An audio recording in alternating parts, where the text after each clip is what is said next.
Hello guys, in today's video I'll talk about how to fix Discord time zone problem. So the answer is easy. Just go to the settings and then scroll down to the apps section and then go to the search and search Discord, and next go to the storage, and here you will find this clear cache option. Click on it. Now you can go check it if it worked, and if it didn't you can try to restart your phone or turn the Wi-Fi off and on, or the Bluetooth or the airplane mode.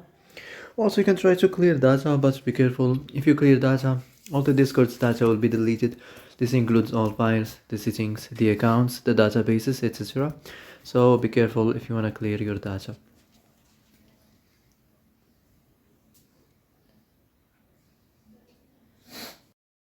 So that's it for today's video. I hope this is the answer you've been looking for.